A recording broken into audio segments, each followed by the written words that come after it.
Selamat datang kembali di Cerita Ceria bersama saya Caca.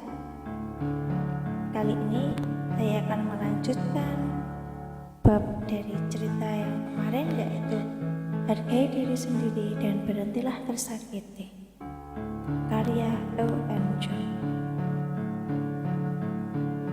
Aku wajib melindungi dan mencintai diri sendiri. Mereka yang menghadapi pilihan yang mengancam jiwa. Penelitian menunjukkan bahwa kurang dari 10% orang yang menjalani operasi plastik benar-benar membutuhkan operasi. Berdasarkan statistik ini, ada banyak suara yang prihatin dengan operasi plastik sembarangan, dan banyak orang melihat operasi plastik sendiri secara negatif. Namun, saya mendukung operasi plastik. Sebabnya agak tidak masuk akal untuk mendorong masalah penampilan menjadi masalah patologis individu dalam kenyataan bahwa masyarakat memaksakan keindahan. Penelitian menunjukkan bahwa orang dengan penampilan menarik memiliki gaji yang lebih tinggi. Istilahnya, modal daya tarik juga sering digunakan. Modal daya tarik mengacu pada cara menghasilkan lebih banyak uang dengan membuat orang lain tertarik pada seseorang. Terkadang, psikiater merekomendasikan operasi plastik pada pasiennya. Alasannya, operasi plastik merupakan bagian dari upaya aktif yang diawali dengan tekad untuk mengubah hidup. Upaya itu tidak hanya mempengaruhi penampilan, tetapi juga hati seseorang. Katakanlah kita berolahraga selama sekitar 1 jam. Kebanyakan dari kita akan merasa bangga setelah berolahraga. Harga diri tumbuh dari kebanggaan seperti itu. Dalam konteks itulah, psikiater merekomendasikan operasi plastik. Efek lain dari operasi plastik adalah pusat kesenangan kita dirangsang dan kita merasa lebih baik ketika melihat diri sendiri semakin cantik. Ketika kita merasa lebih baik, serotonin dan dopamin diekspresikan, dan zat-zat neurologis ini menginduksi emosi positif seperti kesenangan, vitalitas, kepuasan, dan kebahagiaan. Berkat itu, operasi plastik membuat kita merasa lebih percaya diri dari sebelumnya. Dengan kata lain, kita bisa menjadi orang yang lebih baik tidak hanya secara fisik, tetapi juga mental. Jadi, lakukan saja operasi plastik jika kamu menginginkannya. Namun, saya ingin kamu memikirkan beberapa hal sebelum melangkah masuk ke ruang operasi. Kini, orang-orang mengunjungi klinik operasi plastik tanpa ragu layaknya mengunjungi salon kecantikan. Akan tetapi, sesungguhnya naik ke atas meja operasi tetap merupakan pilihan yang bisa mengancam jiwa. Godaan, paksaan, dan obsesi fatal yang tak dapat disangkal. Gangguan dimorfik tubuh adalah gangguan mental berupa delusi yang membuat seseorang menganggap dirinya memiliki cacat serius meskipun penampilannya baik-baik saja. Penderita gangguan ini meremehkan penampilan mereka, mengatakan bahwa noda-noda wajah mereka terlihat membesar atau hidung mereka terlihat bengkok. Padahal tidak ada yang berpikir begitu sama sekali. Mereka enggan keluar rumah dan menghindar kontak dengan orang lain. Akibatnya, ketika mulai sulit untuk mempertahankan kehidupan sekolah dan kerja mereka membuat pilihan ekstrim, yaitu bunuh diri. Menurut tim peneliti di Leuven University Hospital di Belgia yang mendiagnosis kondisi kesehatan mental pada 266 pasien yang menjalani operasi plastik hidung di rumah sakit itu, sekitar 38% menderita gangguan dismorfik tubuh. Jika cakupan diperluas, sekitar 10% orang yang mengunjungi klinik bedah plastik dan sekitar 1% penduduk dunia menderita gangguan tersebut. Banyak pasien gangguan dismorfik tubuh yang mengunjungi ahli bedah plastik atau ahli dermatologi, tetapi mereka tidak berhasil mendapatkan kepuasan yang utuh melalui operasi atau prosedur medis. Ini karena sebenarnya mereka tidak punya masalah, karena mereka melakukan operasi pada area tubuh yang sehat. Keluhan tentang penampilan mereka malah bertambah setelah operasi plastik, sehingga terkadang mereka harus beberapa kali menjalani operasi ulang.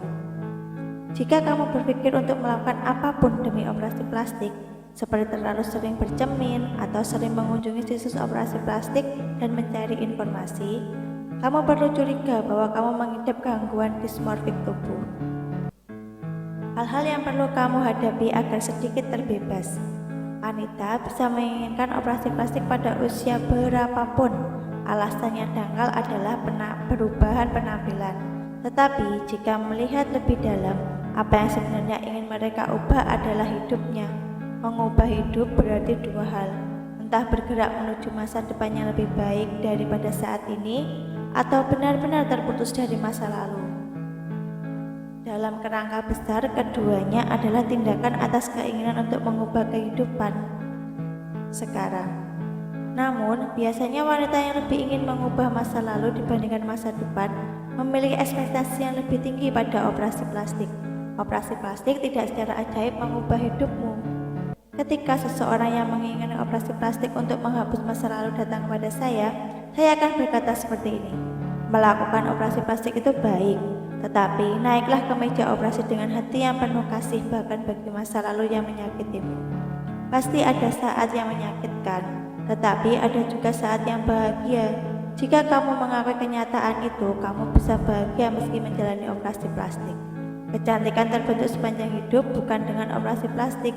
Demikian juga tidak mungkin untuk sepenuhnya melepaskan diri dari luka masa lalu melalui operasi plastik. Bahkan, meskipun masa lalu itu ingin kita hapus sekaligus, seolah-olah merobek halaman buku, kita hanya bisa terbebas darinya ketika mengakui bahwa luka itu juga bagian dari diri kita. Pada akhirnya, terserah orang yang terluka. Seorang wanita berusia 20-an yang saya temui di ruang konsultasi selalu cemas dan gugup meskipun dia berkencan dengan pria luar biasa yang membuat iri semua orang.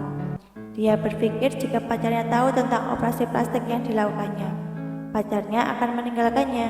Dia akhirnya menemukan ketenangan pikiran setelah mengakhiri relasi itu.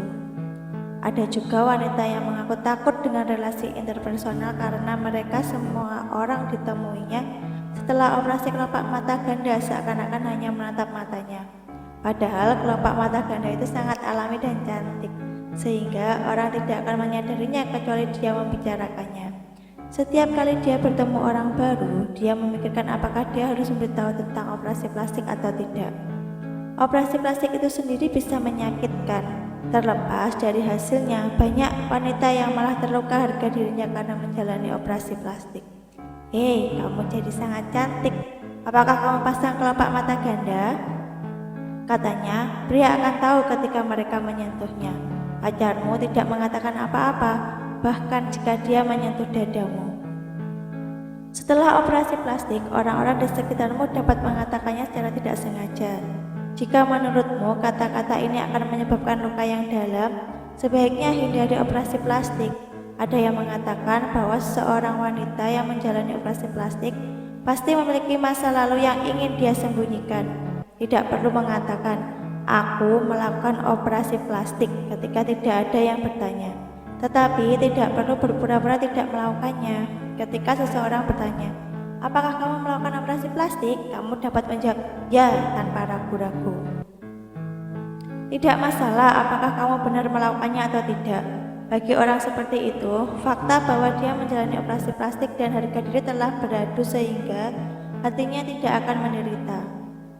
Dalam situasi apapun, pembentukan harga diri harus diutamakan daripada pembentukan penampilan. Berdamai dengan diri sendiri. Dalam program siaran Let Me In and Watch One, saya melakukan konsultasi dengan mereka yang berharga diri rendah dan depresi karena masalah penampilan. Apa yang saya sadari selama melakukan siaran ini adalah bahwa tidak ada operasi plastik yang dapat menggantikan kecantikan hati. Jika kita melihat diri secara negatif, tidak peduli beberapa cantik kita berubah setelah operasi. Butuh sekitar 6 bulan untuk merasa puas dengan perubahan itu. Meski operasi pemulihan harga diri untuk sementara waktu, tetapi kita dapat dengan cepat menemukan kekurangan dan masalah lainnya. Bahkan jika perubahan penampilan menimbulkan rasa seperti memiliki segalanya, pada kenyataannya kita hanya memiliki penampilan yang cantik. Perlu upaya ekstra untuk memiliki hal-hal lainnya. Jika kamu mendapat penampilan cantik melalui operasi, raih pekerjaan yang kamu inginkan dan bentuk pengalaman serta pengetahuan yang kamu butuhkan untuk membangun relasi yang sehat. Kecantikan sejati hanya akan tercapai jika sikap yang menyenangkan, kebiasaan baik, gaya hidup, dan karir digabungkan. Operasi plastik saja tidak dapat mencapai kepuasan diri. realisasi diri, dan pencapaian diri. Jika kamu mencurahkan semua perhatian dan upayamu kepada operasi plastik dan tidak memperhatikan sumber daya lain, itulah ada sebenarnya dari kecanduan operasi plastik. Operasi plastik hanyalah awal untuk menjadi cantik. Hanya dengan upaya selanjutnya nilai operasi plastik yang mempertaruhkan nyawamu di meja operasi dapat bersinar. Satu hal lagi, sebelum kamu meningkatkan harga diri melalui proses operasi plastik, amati kehidupanmu dan menangislah dengan keras sambil berpelukan jika kamu pernah terluka. Tindakan sederhana ini saja akan banyak memulihkan. Mengapa kamu murah hati menghadapi kekhawatiran dan air mata temanmu? Tetapi pelit saat berhadapan dengan lukamu sendiri. Sesekali pertimbangkanlah hal ini. Operasi plastik tidak secara ajaib mengubah hidup. Oke, kita lanjut lagi bab 2 ya.